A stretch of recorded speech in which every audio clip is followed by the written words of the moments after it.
ఇష్టమైన రాక్షసుడు పార్ట్ 56. చిన్న ఏంటక్క? వాచ్మెన్తో చెప్పి డాక్టర్ని పిలిపించు. అలాగే అందరికీ బ్రేక్ఫాస్ట్ ఆర్డర్ చేయి, అది కూడా హైజీన్ ఉన్న ప్లేస్లో. అలాగే అని మొబైల్ తీసుకొని రాణా బయటకు నడిస్తే కృష్ణ చేతిలో కాఫీ కప్ తీసుకొని ఆ రూమ్లో ఫ్రెష్ అవ్వు, టిఫిన్ చేసాక వెళ్ళిపోదాం. సరే అని కృష్ణ సెకండ్ బెడ్రూమ్లోకి వెళ్తే రాధిక యశిత రూమ్లోకి వెళ్ళి బెడ్ మీద ఉన్న ఆమెను ఓ చూపు చూసి ఫ్రెష్ అవ్వడానికి వెళ్తుంది. రాణా తిరిగి వచ్చేసరికి యశిత ఒక్కటే ఉండడంతో అక్క అని పిలుస్తాడు. 10 మినిట్స్ చిన్న, దాన్ని హాల్లో కూర్చోమను, నేను వచ్చేస్తాను. రాధిక మాటలకి యశిత సైలెంట్ గా హాల్లోకి వెళ్ళిపోతే ఆమె వెనకే రాణా కూడా బయటకు వచ్చాక సోఫాలో కూర్చున్న ఆమె ఆపోజిట్ లో కూర్చుని, ఎందుకు యశి అక్కని టెన్షన్ పెడతావు, తను చెప్పినట్టు వింటే సరిపోతుంది కదా. రాణా మాటలకి అసలు గొడవ మీ వల్లే అన్నట్టు చూస్తుంది యశిత.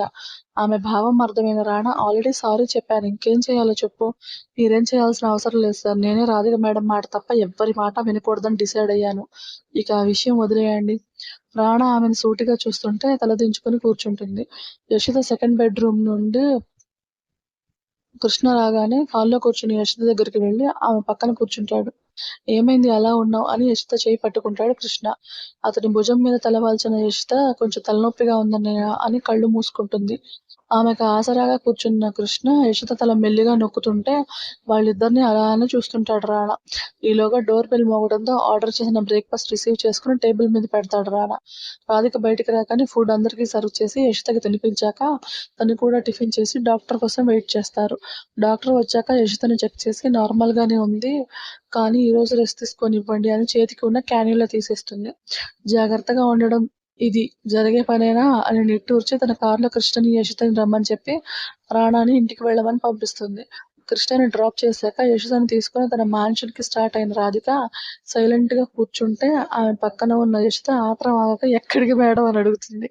మన ఇంటికి ఏం రావా? అది కాదు మేడం, ఈ ఒక్కరోజు రెస్ట్ తీసుకుంటే సరిపోతుంది కదా, అదేదో ఫ్లాట్ లోనే ఉంటాను. నేను నమ్మను దొరా, నమ్మండి మేడం ప్లీజ్. నీ నొప్పేంటే?